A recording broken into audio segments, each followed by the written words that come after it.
لا إله إلا الله لا إله إلا الله لا إله إلا الله لا إله إلا الله. الحمد لله نحمده ونستعينه ونستغفره ونؤمن به ونتوكل عليه ونعوذ بالله من شرور أنفسنا ومن سيئات أعمالنا من يهده الله فلا مضل له ومن يضلله فلا هادي له ونشهد أن لا إله إلا الله وحده لا شريك له ونشهد أن سيدنا ومولانا محمدا عبده ورسوله صلى الله عليه وعلى آله وأصحابه وبارك وسلم تسليما كثيرا أما بعد فأعوذ بالله من الشيطان الرجيم بسم الله الرحمن الرحيم وتلك حدود الله ومن يتعد حدود الله فقد ظلم نفسه وقال تعالى في موضع آخر إنما المؤمنون إخوة فأصلحوا بين أخويكم واتقوا الله لعلكم ترحمون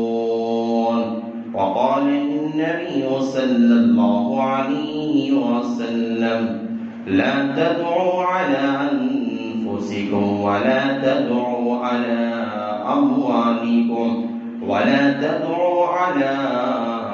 أولادكم وتوافقوا من الله ساعة يسأل عليه أعطاه فيستجيب لكم وقال النبي صلى الله عليه وسلم ثلاثة دعوات يستجاب لهن لا شك فيهن دعوة المسافر ودعوة المظلوم ودعوة الوالد للولد وقال النبي صلى الله عليه وسلم اتقوا الظلم فإن الظلم ظلمات يوم القيامة أو كما قال النبي عليه الصلاة والسلام رب اشرح لي صدري ويسر لي أمري واحلل عقدة من لساني يفقهوا قولي اللهم صل على سيدنا مولانا محمد في أول كلامنا اللهم صل على سيدنا مولانا محمد في أوسط كلامنا اللهم صل على سيدنا مولانا محمد في آخر كلامنا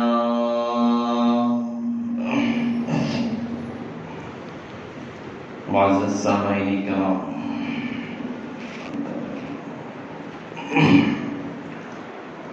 اور میرا غیور مسلمان بھائیوں،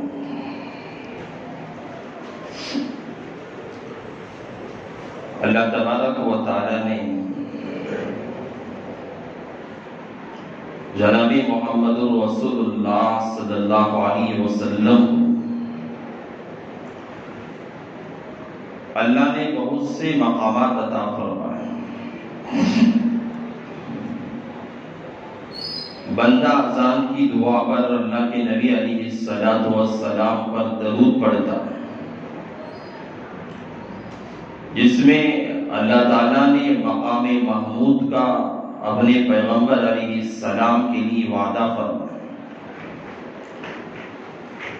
اللہ کے نبی کو اللہ نے جو مقامات عطا فرمائے، اللہ نے ان میں سید البشر اللہ نے بنایا، سید الجنس اللہ نے بنایا،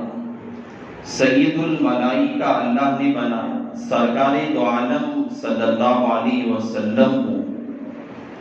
اللہ تعالیٰ نے بہت سارے مقامات سے اور بہت سارے عہدوں سے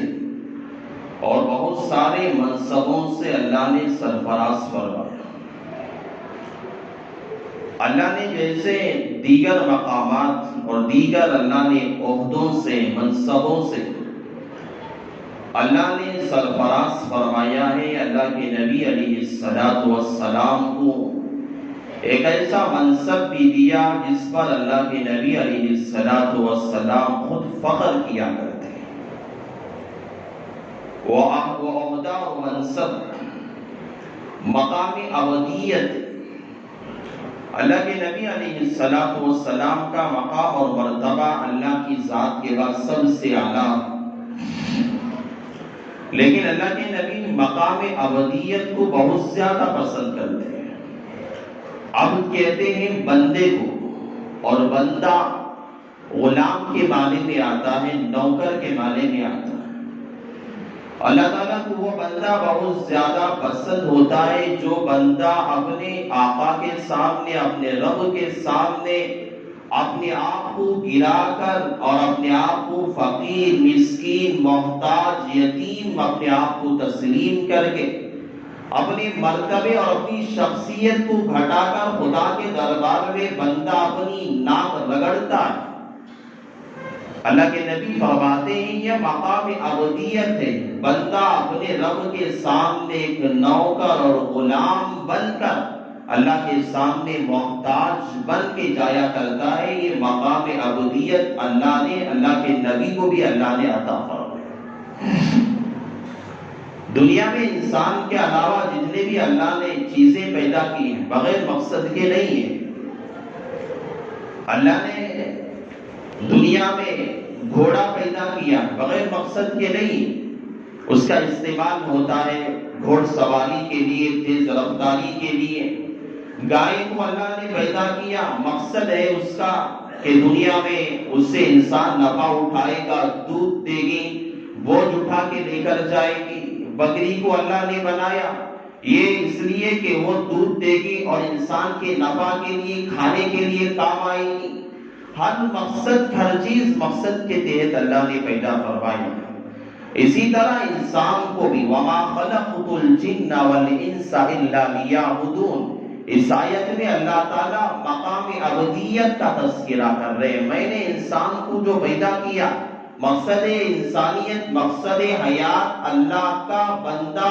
اللہ کی ابدیت کو پہچاننا چاہیے۔ اور بندہ ابدیت کو کیسے پہچانتا ہے؟ اللہ کے نبی علیہ السلام نے کئی طریقے بیان فرمائے۔ سب سے زیادہ بندہ اپنے رب کے نزدیک اور ابدیت کا جو مقام حاصل کرتا ہے وہ دعا کے ذریعے سے۔ گزشتہ جمعہ میں نے اس کے بارے میں آپ کے سامنے تذکرہ کیا۔ دیکھیے دعائیں جو قبول ہوتی ہے احوال کے اعتبار سے، آدمی کے شخصیتوں کے اعتبار سے۔ ایک آدمی نیک ہوتا ہے اس کی دعا میں، اور ایک آدمی برا ہوتا ہے، دونوں کی دعا میں فرق ہوتا ہے۔ ایک منزل یہ ہے، ایک مکہ المکرمہ کی جگہ ہے، ایک کسی اللہ والے کے مقبرہ ہے، ایک کعبۃ اللہ کی جگہ ہے، ایک مدینہ المنورہ کی جگہ ہے۔ مقامات میں فرق ہے، احوال کے اعتبار سے، شخصیتوں کے اعتبار سے دعا کی قبولیت میں فرق ہوا کرتا ہے۔ لیکن حدیث پاک میں اللہ کے نبی علیہ السلام نے فرمایا کہ ثلاثۃ دعوات، تین لوگوں کی دعائیں ایسی ہیں جب بندہ دعا کرتا ہے تو اللہ تعالیٰ اس دعا کو اور اس کے مقام کے اعتبار سے بھی وہ بہتر ہوتا ہے، شخصیت کے اعتبار سے بھی بہتر ہوتا ہے۔ اللہ تعالیٰ یستجاب لہن، اللہ کے نبی کہتے ہیں اللہ اس کی دعا کو قبول کرتا ہے، لا شک فیہن، اس میں کوئی شک نہیں ہوتا۔ تین لوگ ہیں، سب سے پہلا آدمی دعوت المسافر، مسافر کی دعا ہے۔ آدمی سفر میں رہتا ہے، سفر میں جاتا ہے، ہمیں پتہ نہیں ہوتا، سامنے ہوتے جو سامنے باہر والے سامنے ہوتا ہے۔ دعوت المسافر، سفر والے کی دعا، سفر میں رہنے والا ہے آدمی، سفر میں جاتا ہے۔ آج ہم لوگ اس کا اندازہ نہیں لگاتے ہیں، حالانکہ حدیث میں آتا ہے کہ سفر کرنے والا ایک جگہ سے دوسری جگہ جانے والا ایسا ہوتا ہے جس طرح کے جہنم کے کسی حصے سے اس کا گزر ہو رہا ہے۔ سفر میں حالات ہوتے ہیں کہ انسان کے ساتھ کار میں جائے، بس میں جائے، ہوائی جہاز میں جائے، ٹرین میں جائے، جس کے ساتھ بھی جائے، سفر جیسا بھی ہو، ہر سفر کے اندر حادثات کا ہونا وہ امکان ہوتا ہے۔ آدمی سفر کے لیے بس میں گیا، ہو سکتا ہے بس کا حادثہ پیش آ جائے۔ کار میں سفر کر رہا ہے، ہو سکتا ہے کہ تھوڑا ذرہ برابر ڈرائیور کے ذریعے سے کوئی کمی پیشی ہو گئی، کار کا ایکسیڈنٹ ہو سکتا ہے، حادثہ ہو سکتا ہے۔ ٹرین کا سفر ہے، ہو سکتا ہے پٹری کے خراب ہونے کی وجہ سے یا ٹوٹنے کی وجہ سے ٹرین کسی جگہ گر سکتی ہے، حادثہ ہو سکتا ہے۔ آدمی ہوائی جہاز کا سفر کرتا ہے، ہو سکتا ہے ہوائی جہاز کسی وجہ سے اس کا سفر ناکام ہو جائے، کسی جگہ ٹکرا جائے اور وہ ہلاک ہو جائے، تباہ ہو جائے، برباد ہو جائے۔ آدمی گاڑی میں سفر کرتا ہے، حادثات کا شکار ہو سکتا ہے، کوئی سامنے سے ٹرک آ جائے، گاڑی آ جائے، اس کا حادثہ پیش آ جائے۔ حادثات کا ہونا سفر جیسا بھی ہو، سوچتے ہیں پہلے زمانے میں گھوڑوں کا سفر تھا، مشکلات کا سفر تھا، اس وقت تو خطرات تھے، اب آسانی کا سفر، ایسا نہیں۔ تھوڑی دیر کے لیے اگر آپ کار میں جا رہے ہیں یا بس میں سفر کر رہے ہیں، ہوائی جہاز میں آپ کا سفر ہے، ٹرین میں آپ کا سفر ہے یا بائک میں آپ کا سفر ہے، تھوڑی دیر کے لیے اگر آپ اندازہ لگائیں گے تو آپ کو پتا چلے گا، اگر چلانے والا گاڑی ذرہ برابر اگر اپنے یہاں تھوڑا ذرہ برابر اونچ نیچ کرے گا، آگے پیچھے کرے گا، انسان حادثات کا شکار ہو جاتا ہے، کئی لوگوں کی موت واقع ہو جاتی ہے۔ اللہ کے نبی علیہ السلام نے فرمایا سفر کرنے والا انسان یہ جہنم کے حصوں پر سے ایک حصے پر گزرنے والا ہوتا ہے۔ اللہ کے نبی فرماتے ہیں اور ایسا آدمی جو سفر میں ہوتا ہے، اگر سفر میں رہنے والا آدمی اللہ کے یہاں دعائیں کرتا ہے، اللہ سے مانگا کرتا ہے، اللہ کے نبی کہتے ہیں لا شک فیہن، اس میں کوئی شک نہیں ہے کہ اللہ تعالیٰ سفر کرنے والی کو دعا قبول نہیں کرتا، بلکہ جو بندہ سفر میں ہوتا ہے چاہے جیسا بھی اس کا سفر ہو، اللہ کے نبی فرماتے ہیں کہ جب بندہ سفر میں رہتے ہوئے دعائیں کرتا ہے اللہ تعالیٰ اس کی دعاؤں کو قبول فرماتا ہے۔ لیکن ہمارے یہاں سفر میں تو ایسا نہیں ہوتا، اگر کہیں کار میں جانا ہے، بس میں جانا ہے، گاڑی میں سفر کرنا ہے، ٹرینوں میں سفر کرنا ہے، ہوائی جہاز میں ہمیں سفر کرنا ہے، ہمارے یہاں کہاں دعا کی پابندی، کہاں نماز کی پابندی، کہاں تقویٰ ہے، کہاں طہارت ہے، کہاں الہیت ہے، کہاں خدا کا خوف ہے۔ ہمارے یہاں سفروں میں ایسا نہیں ہوتا، بلکہ ہم جاتے ہیں، گاڑی میں سفر کرنے والا ہے، کان میں ایئر فون ڈالا ہوا گانے سنتا ہوا بائک چلا رہا ہے، اور کوئی آدمی کار میں سفر کر رہا ہے، اب تو کاروں میں ٹیویاں آ گئی، وہاں فلمیں دیکھتے ہوئے، گانے سنتے ہوئے، بینڈ باجا کرتے ہوئے سفر کر رہا ہے۔ کوئی آدمی ٹرینوں میں ہم نے دیکھا پورا سفر 2 دن کا سفر ہے، 3 دن کا سفر ہے، مسلسل کئی فلمیں دیکھ کر اپنا سفر مکمل کرتے ہیں لوگ۔ ہوائی جہاز میں ہیں، اسے پتا نہیں ہوتا انسان کو، اگر ذرہ برابر تھوڑی دیر بیٹھ کے سوچے گا، کار میں سفر کرنے والا، بس میں سفر کرنے والا، اگر کار چلانے والا ڈرائیور ذرہ برابر اگر آنکھ کے اندر اگر اس سے نیند آ جائے گی، اگر نیند کے جھونکے مار دے گا، اگر کہیں کار چلنے والی راستہ اگر بھٹک جائے گی تو اس کا حال کیا ہوگا، حادثات کا شکار ہو سکتا ہے اور بہت سارا نقصان ہو سکتا ہے، جان جا سکتی ہے۔ آدمی سوچتا نہیں ہے، بائک چلا رہا ہے، بہت زیادہ اسپیڈ میں ہے، گانے ہیں، میوزک کان میں بج رہی ہے، خدا نہ خواستہ خدا نہ کرے جہاں اللہ کے نبی علیہ السلام نے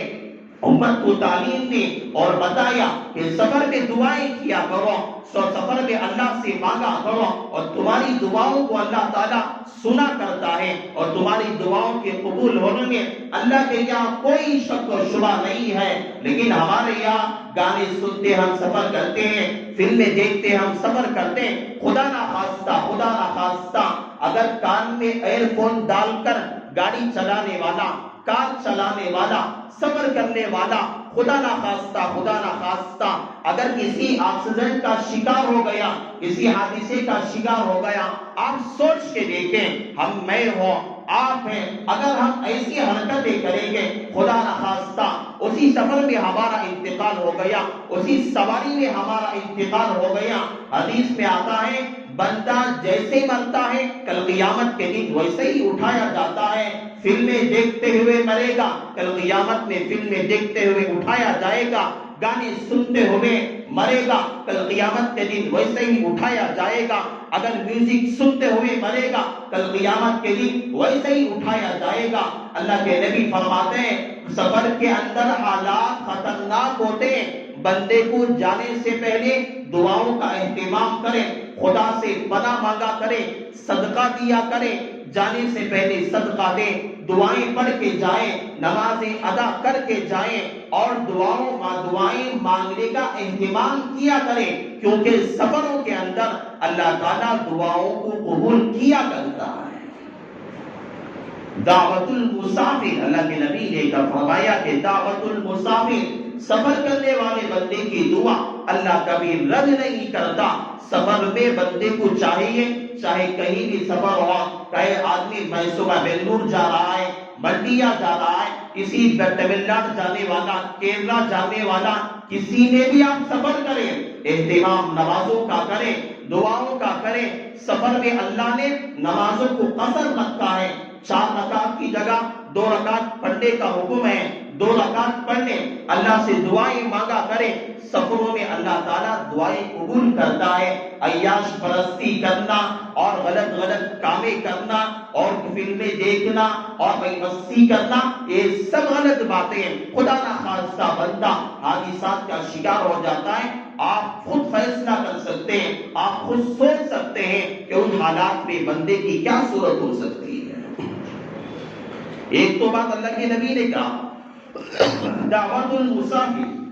سفر کرنے والے کی دعا اللہ تعالیٰ رد نہیں کرتا۔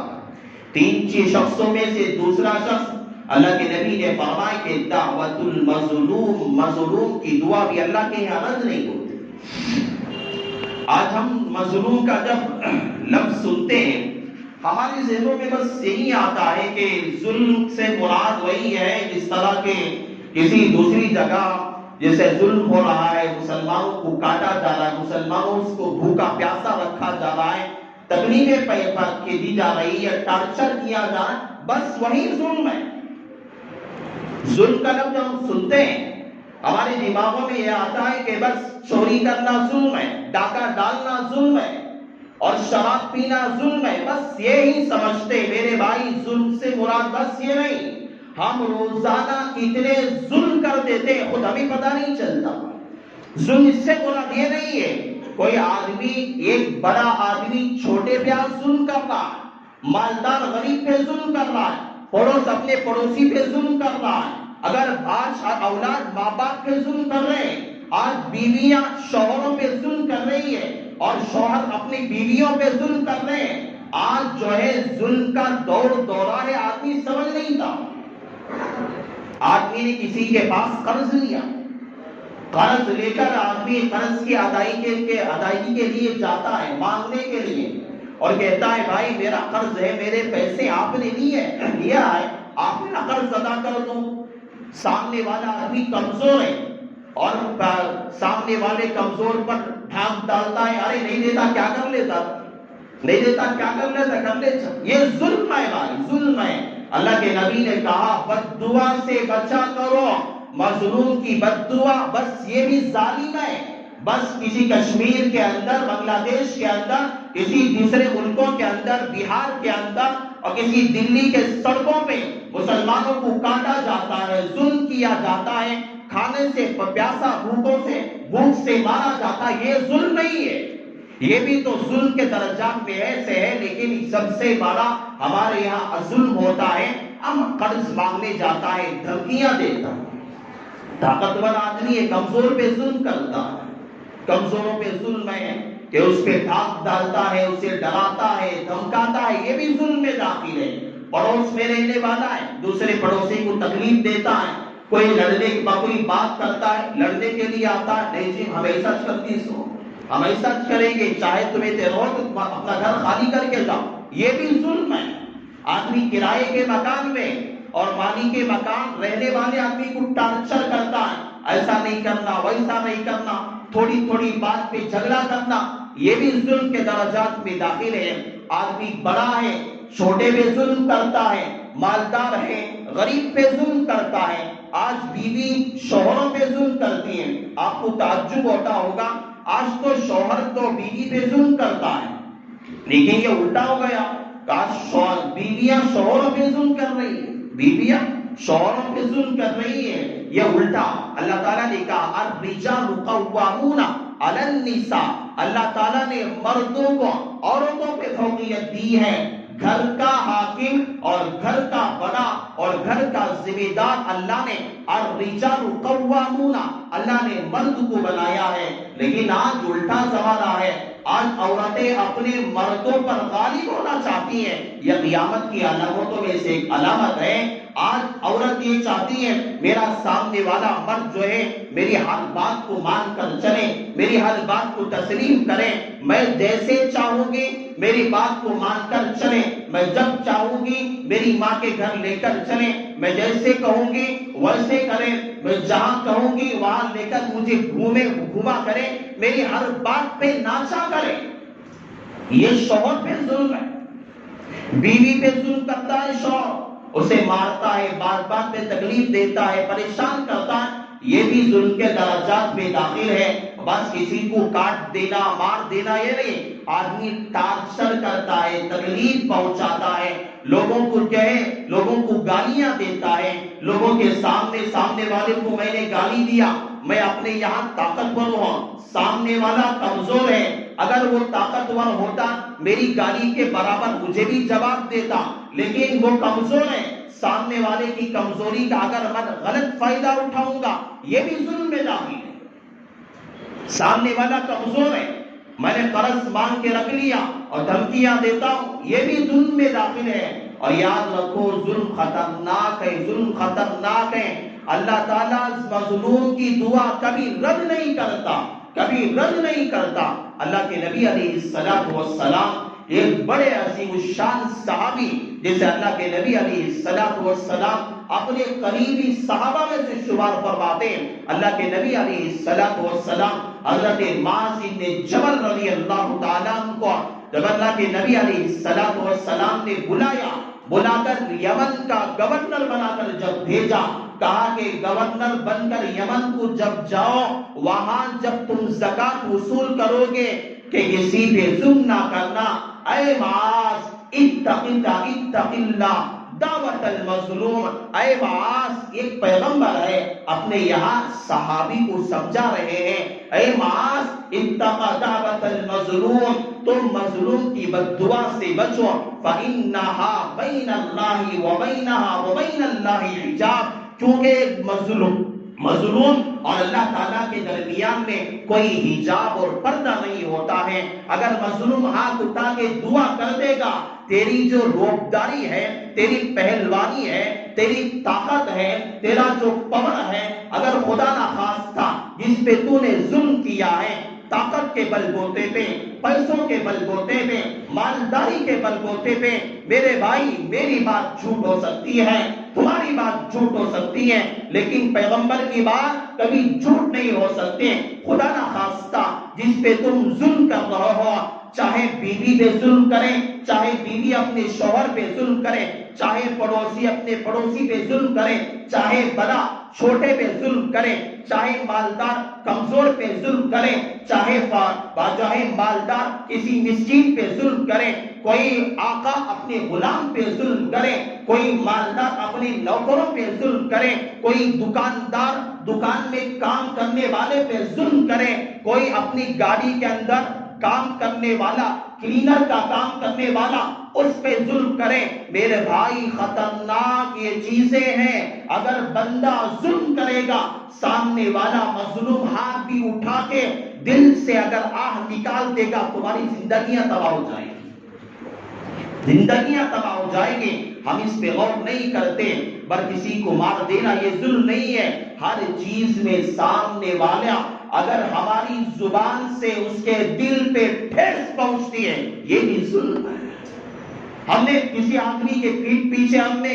برائی بیان کر دی، گالیاں دے دیا، اس کے بارے میں فلاں باتیں بیان کر دی، اور سے بات پہنچتی ہے کہ فلاں بھائی نے تیرے، فلاں دوست نے، فلاں تیرے رشتہ دار نے تیرے بارے میں ایسے کہا، بس اس کے دل پر آنچ آتی ہے، تکلیف گزرتی ہے۔ میرے بھائی خدا کی قسم میں بھی ظلم میں داخل ہے۔ اور کسی نے لکھا کہ بہت سارے طبقات ہیں ظلم کے، انسان اس میں فکر نہیں کرتا، اور آج بڑے بڑے ظلم ہیں۔ آج لوگ جو ہے زمینوں پہ گھاپا مار دیتے ہیں، آپ جو ہے جائیداد پہ گھاپا مار دیتے ہیں، آج جو ہے اپنے بہنوں کا حصہ ہے، بھائیوں کا حصہ ہے، کسی ایک بڑے بھائی نے اپنا ساروں کا حصہ رکھ لیا، کسی کو تقسیم نہ کیا، جائیدادوں پہ ظلم ہے، مال جو ہے زمینیں اپنے نام پہ کر کے رکھ دیا، کسی کو کچھ حصہ نہ دیا، یہ بھی ظلم میں داخل ہے۔ ایک صحابی ہے حضرت سعید ابن زید رضی اللہ تعالی، ایک زمین کا مسئلہ تھا، جنہوں نے مروان بن الحکم کے پاس آئی، ایک عورت آئی، مروان بن اویس اس عورت کا نام تھا، مروان بن الحکم کے دربار میں آئی، حضرت سعید ابن زید رضی اللہ عنہ صحابی کے خلاف میں مقدمہ درج کیا،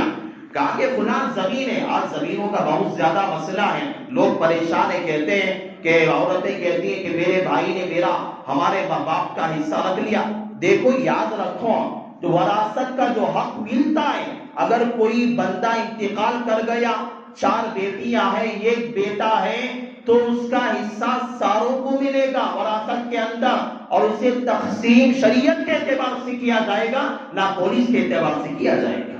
اگر بیوی زندہ ہے اسے بھی حصہ ملے گا، اور شریعت کے اعتبار سے تقسیم کیا جائے گا۔ وہ مال لے جا کر کسی عالم دین کے بعد دارالقضا میں رکھا جائے گا، اسے تقسیم کیا جائے گا۔ 1-1 لاکھ روپے، 2-2 لاکھ روپے بہنوں کو دے دیا، لاکھوں کی پراپرٹی قبضہ کر کے بیٹھ گیا، یہ ظلم میں داخل ہے۔ ایک عورت آئی، وہ حضرت مروان بن الحکم کے پاس آئی، مقدمہ درج کیا، کہا کہ فلاں زمین ہے، میری زمین ہے، اس نے آج جس طرح کے نقلی اپنی پیپر بنا کر دستخط ظلمانہ طریقے پہ غصب کرتے ہیں، وہ عورت کہنے لگی میرے پاس سارے دستخط موجود ہیں، میرے پاس سارے پروف ہیں، سارے پیپر میرے پاس ہیں اس زمین کے، یہ میری زمین ہے۔ حضرت سعید ابن زید نے کہا کہ میری یہ زمین ہے، تو مروان بن الحکم نے کہا کہ تیرے پاس کیا دلائل ہے؟ تو حضرت سعید ابن المسیب رحمت اللہ علیہ نے کہا کہ میں نے، اے مروان بن الحکم، میں نے اپنے پیغمبر علیہ السلام سے ایک حدیث سنی ہے، جو بندہ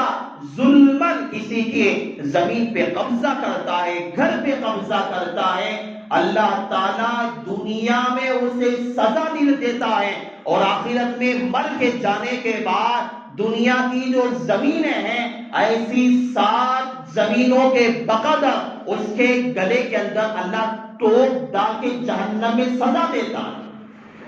مروان بن الحکم نے جب یہ حدیث سنی ڈر گیا اور کہا سعید ابن المسیب سے میں آپ سے کوئی گواہ طلب نہیں کرتا۔ آخر چل کر وہ عورت جو ہے کسی غلط طریقے سے کامیاب ہو گئی، زمین پہ قبضہ کر لیا۔ آج لوگ جس طرح لوگوں کی زمین پر ڈرا کر دھمکا کر کم پیسے کمزوروں پہ ظلم کر کے جائیدادیں قبضہ کرتے، گھروں پہ قبضہ ہو رہا ہے، اس طرح اس عورت نے بھی قبضہ کر لیا۔ حضرت سعید ابن زید صحابی کہتے ہیں کہ میں نے دنیا میں اس عورت کو دیکھا کہ اللہ تعالیٰ نے اسے دنیا ہی میں اندھا کر دیا،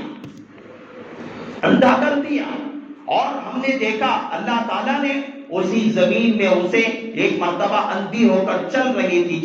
تھی، اسی زمین میں بڑا گڑھا کھودا ہوا تھا، چلتے ہوئے وہ عورت چلی، ٹھوکر لگ کر اسی گڑھے میں گری، وہیں اس کا انتقال ہو گیا۔ اللہ تعالیٰ نے جس زمین کو اس نے ناجائز ظالمانہ طریقے پہ اس نے قبضہ کیا تھا، اللہ تعالیٰ نے اس عورت کو اسی میں دھسا کر اللہ نے دفن کر دیا، اور کہا کہ دنیا کے اندر بھی بندے کو سزا ملے گی، آخرت میں بھی بندہ اس سزا کو بھگتے گا۔ ہم سوچتے نہیں ہیں، سوچ کے دیکھو، ایسا نہیں ہے میں نے آج کسی پہ ظلم کیا، کسی کا پیسہ لیا میں نے، اور آج کے پیسہ لے کر کوئی مانگنے کے لیے میں نے 500 روپئے لیا، کوئی آدمی مانگنے کے لیے اپنا قرض میرے پاس آیا، میں اسے ڈراتا ہوں، دھمکاتا ہوں، میں دیتا نہیں، کیا کر لیتا کر لے جا،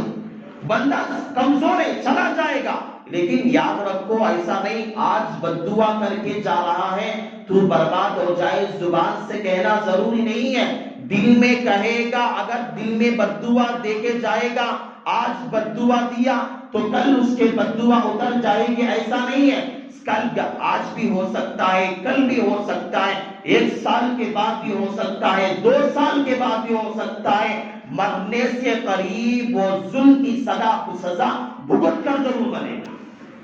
سوچو اپنے یہاں سوچو، حضرت انس رضی اللہ عنہ صحابی رسول فرماتے ہیں، میں نے اپنے صحابی کو میں نے اپنے حبیب پیغمبر علیہ السلام کو ایک جگہ دیکھا، برملا لوگوں کے سامنے اعلان پہ اعلان کر رہے، اللہ کے نبی کہہ رہے ہیں کہ تم ظالم سے بچا کرو اور لوگوں کو ظلم کرنے سے بچا کرو۔ اللہ کے نبی نے کہا چاہے کافر ہی کیوں نہ ہو جائے، چاہے غیر مسلم ہی کیوں نہ ہو جائے، غیر مسلم پر بھی ظلم کرنے سے بچا کرو، کیونکہ اگر غیر مسلم بھی ہوگا انسانیت کے تحت اگر وہ تمہارے لیے بد دعا کرے گا، تمہاری زندگیاں تباہ ہو جائے گی۔ اتقوا الظلم فإن الظلم ظلمات یوم القیامہ، اللہ کے نبی نے کہا ظلم کرنے سے بچو، لوگوں کو ستانے سے بچو، لوگوں کو پریشان کرنے سے بچو، اپنی روزگاری اپنی پہنوانی اپنے یہاں رکھ لو، غلط چیزوں میں استعمال کرنے سے بچو، اللہ کی عبادت کرنے میں اسے خرچ کیا کرو، اور ہم اپنے اعمال کا اپنی زندگی کا میرے بھائی محاسبہ کریں۔ ہم نے آج بیٹھ کر ہم سوچیں ہم نے کس کے پاس پیسہ ہم نے لیا ہے، کس کو ہم نے اپنا پیسہ قرض ادا نہیں کیا، ہم نے کس پہ ظلم کیا ہے، ہم نے کسے مارا ہے، ہم نے کسے گالیاں دی ہیں، ہم نے کسے برباد کرنے کی پلان بنایا تھا، ہم نے کسے تباہ کرنے کے لیے مشورہ بنایا تھا، ہم نے کسے دھوکہ دیا تھا، ہم نے کسے تجارت کے اندر دھوکہ دے کر پیسہ کمایا تھا، کس کے ساتھ ہم نے ناچاہیاں کر کے ہم نے مال کو لوٹا تھا، ہم نے کون سا گھر ہڑپ کے بیٹھے ہوئے ہیں، آج ہم کون سی زمینیں جائیدادیں ہم اپنے یہاں ظلمن لے کر بیٹھے ہوئے ہیں۔ سوچیں یہ دنیا ہے میرے بھائی، دنیا ہے، دنیا میں مالدار ہے، فقیر ہے، اس کی بھی زندگی گزر جاتی ہے، مالدار کی بھی زندگی گزر جاتی ہے، مسئلہ آخرت کا مسئلہ ہے۔ اگر بندہ دنیا کے اندر بھی اچھا رہنا چاہتا ہے، آخرت میں بھی اچھا رہنا چاہتا ہے، ظلم کرنے سے بچو، اپنے اعمال کا محاسبہ کرو، سوچو ہم نے کیا کیا، کس سے پیسے لیے ہیں، کس پہ ظلم کیا ہے، مرنے سے پہلے اپنے حالات کا محاسبہ کر کے اپنے حالات کو درست کر لیں، ورنہ قیامت کے دن اللہ تعالیٰ کو سزا دے گا ہی دے گا، لیکن بندے کو دنیا میں بھی بھگتنا پڑے گا۔ بعض مرتبہ بندہ سوچتا ہے میرے بھائی مجھے کیوں اللہ اتنی تکلیف دے رہا ہے، کیوں اتنا پریشان ہو گئے، کیوں اتنی زیادہ میرے اوپر مصیبتیں آ رہی ہیں۔ سوچنا چاہیے جو ظلم تو نے پہلے کیا تھا، جو لوگوں کا مال تو نے کھا کر اب بیٹھا ہوا ہے اور سمجھ رہا ہے کہ میں بہت اچھا ہوں، یہ سارے اس کرتوتوں کا نتیجہ ہے۔ میں نے کہا بد دعا دینے والا ایسا نہیں بد دعا دیا فوراً قبول ہو گئی، قبول ہوتی ہے اس کے نتائج آج نہیں، کل نہیں، 1 سال بعد نہیں، 10 سال بعد نہیں، لیکن موت سے قریب وہ نتائج سامنے آئیں گے۔ توبہ کریں، اللہ سے میں دعا کرتا ہوں اللہ تعالیٰ مجھے بھی سب سے پہلے اپنے اعمال کا اللہ محاسبہ سوچنے کی اللہ مجھے سب سے پہلے اللہ مجھے توفیق عطا فرمائے۔ اللہ تعالیٰ آپ لوگوں کو بھی اللہ عمل کی توفیق نصیب فرمائے۔ زندگی کی مختصر سی ہے، لوگ دن بہ دن مرتے جا رہے ہیں، یہ مال، یہ روپیہ، آج ہم دیکھتے ہیں کروڑوں روپیے میں رہنے والا آدمی کے لاش کو لا کر اس کے دہلیز کے پاس رکھا جاتا ہے اور اس کے گھر کے اندر تک نہیں لیا جاتا۔ کروڑوں میں رہنے والا، لاکھوں میں پلنے والا اور اس کی بلڈنگیں لاکھوں میں رہنے والی، پیسوں میں کھیلنے والا آدمی، مرنے کے بعد اس کے گھر کے اندر تک اسے داخل نہیں کیا جاتا۔ ایسی مالداری سے کیا فائدہ؟ ایسی مالداری سے کیا فائدہ ہے؟ اللہ عمل کی توفیق نصیب فرمائے۔ بس انہی کلمات پر میں اپنی بات کا اختتام کرتا ہوں۔ آمین وآخر دعوانا الحمدللہ رب العالمین۔